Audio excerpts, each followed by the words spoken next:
अब देखिए, स्टूडेंट है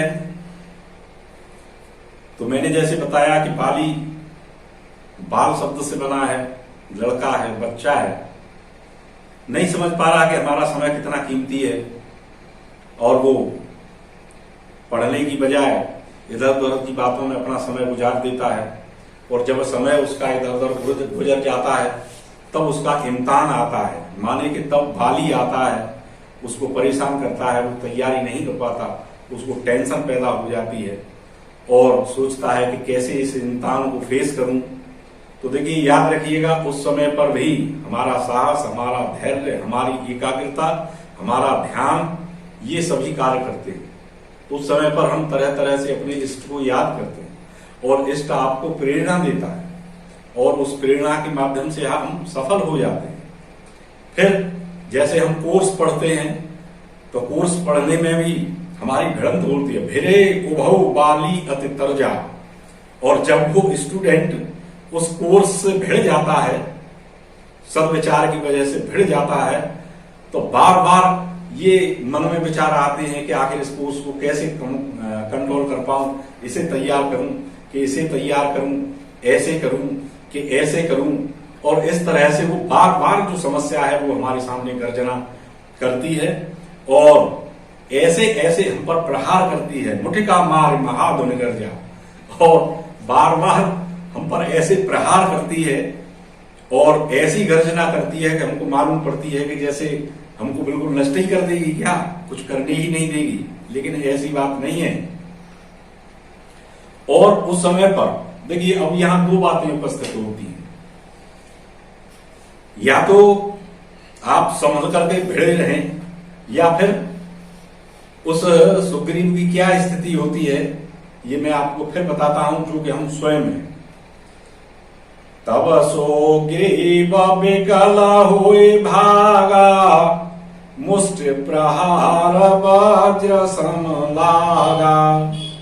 अब ये केवल स्टूडेंटों की बात नहीं है, जीवन के हर मोड़ पर कोई भी खड़ा है, उसके सामने हर समस्या में यही बात इकट्ठी होती है कि हम उस समस्या से भिड़ जाते हैं और समस्या इतनी कठिन होती है, वो हमको इतनी बड़ी चुनौती देती है कि हम उससे घबरा जाते हैं। और तब जो हम सुग्रीव हैं वो विकल माने परेशान होकर के भागने लगते हैं और उसका जो प्रहार है वो इतना तीखा लगता है कि ऐसे मालूम पड़ता है जैसे वज्र टूट पड़े।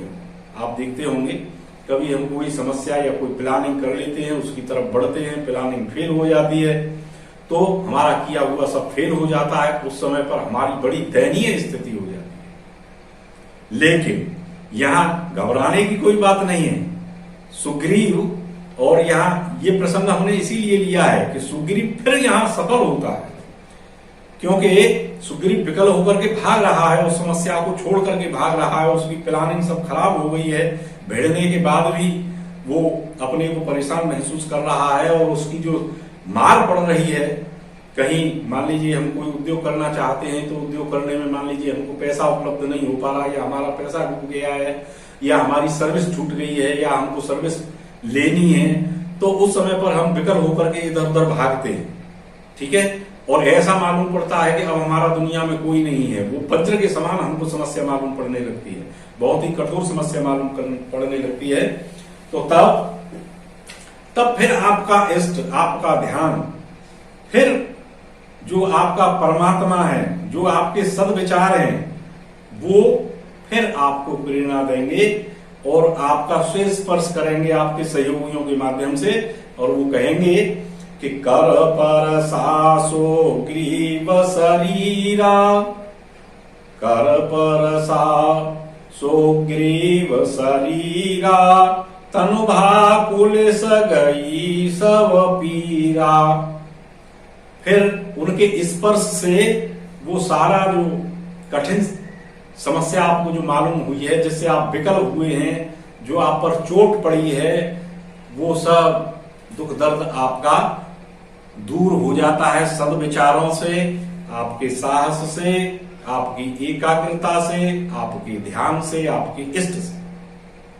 और इसमें इष्ट की खास भूमिका होती है। देखिए सामने कुछ नहीं है, न साहस सामने होता है, न धैर्य सामने होता है, न आपका इष्ट सामने होता है। मैं आपको फिर बता रहा हूं, ये सब आंतरिक प्रक्रियाएं चलती रहती हैं और इनकी वजह से आपकी जो कष्ट है वो फिर निर्मूल हो जाता है और फिर आपको पुनः प्रेरणा मिलती है कि पुण्य नाना विधे भई लड़ाई, बिटप ओट देखाए रघुराई। वो जो हमारा इष्ट है, जो हमारा सही समय है, वो हमारे पीछे है, हमारे साथ छुप करके देख रहा है और फिर हम भिड़ जाते हैं। एक बार उस रण क्षेत्र में फिर भिड़ जाते हैं उस बाली से, उस समस्या से। और फिर आप देखते हैं कि हमें काफी डिप्लोमेटिक भी बनना पड़ता है।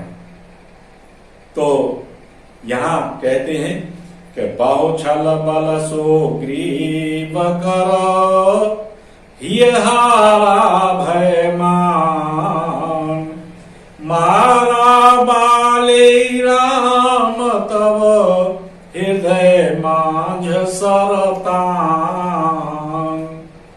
अब देखिए क्या होता है, बहुत सा डिप्लोमेटिक बनते हैं, बहुत छल बल पूरा। देखिए याद रखिएगा, जब तक समस्या आपकी हल नहीं होगी, जब तक आप हर तरीका नहीं अपनाएंगे, उसके लिए आप समर्पित नहीं हो जाएंगे। छल बल का मतलब है यहां पर कि हर तरीके से आप उस समस्या के समाधान के लिए जब तक समर्पित नहीं हो जाते हैं, तब तक उस समस्या का समाधान नहीं होने वाला होता है। क्यों? क्योंकि सफलता तो आपके पीछे खड़ी है, सफलता उस पेड़ की ओट में आपको देख रही है। आपके इष्ट, आपके रघुराई, आपके अच्छे विचार उस पेड़ के पीछे से देख रहे हैं। और आप भले ही मन में, क्योंकि पहले से प्रताड़ित हैं उस समय के द्वारा, तो भय पैदा हो सकता है, लेकिन भय ज्यादा मानने की जरूरत नहीं है। आप अपनी हर युक्ति से, हर छल बल से उसमें जब संलग्न रहेंगे, एक उद्देश्य की तरफ आप बढ़ते रहेंगे, तो वो सफलता आपको पीछे से देख रही है, ओट से देख रही है, और तब वो एक ऐसा बाण मारेगी, ऐसी सफलता आपके हाथ लगेगी कि आप बिल्कुल सुखद अनुभूति करेंगे। और आप देखेंगे कि सोए सो ग्रीव की न कपेराओ, अति कृपालो रघुवीर सुभाऊ। तब आप देखेंगे कि उस परमात्मा की इतनी बड़ी कृपा होती है, इतना उसका दयालु स्वभाव है, वो आपका इष्ट इतनी आपकी मदद करता है कि आप जो सुग्रीव हैं उनको क्या दे देता है?